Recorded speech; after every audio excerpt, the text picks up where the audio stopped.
నమస్తే, welcome to అమ్మా news. నా పేరు వెనెలా. బులెటిన్ లో హెడ్లైన్స్ చూద్దాం. రెండో రోజు జరగనున్న అసెంబ్లీ సమావేశాలు, గవర్నర్ ప్రసంగం, ధన్యవాద తీర్మానంపై జరగనున్న చర్చ. పాలమూరు జిల్లాను అభివృద్ధి చేసేందుకు వైఎస్ఆర్ ఎంతో కృషి చేశారు. కాంగ్రెస్ హయాంలోని అనేక ప్రాజెక్టులు వచ్చాయన్న మంత్రి పొంగులేటి.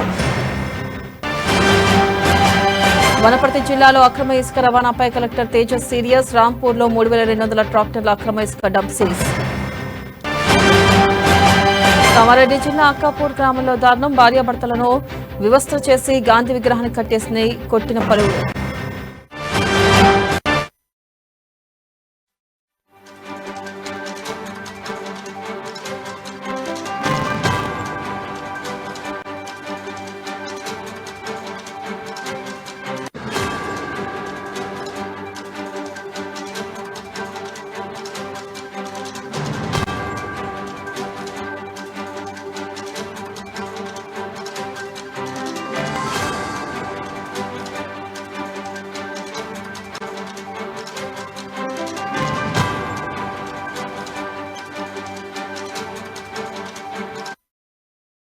బ్రేకింగ్ న్యూస్ చూస్తున్నాం. వనపర్తి జిల్లా ఇసుక డంపై జిల్లా కలెక్టర్ తేజస్ నందలాల్ పవార్ ఉక్కుపాదం మోపారు.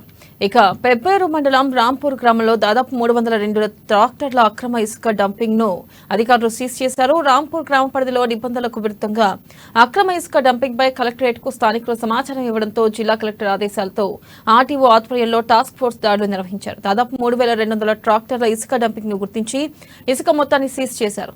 ఇసుకను డంపింగ్ చేసిన వారి వివరాల కోసం పోలీసులు ఆరా తీస్తున్నారు.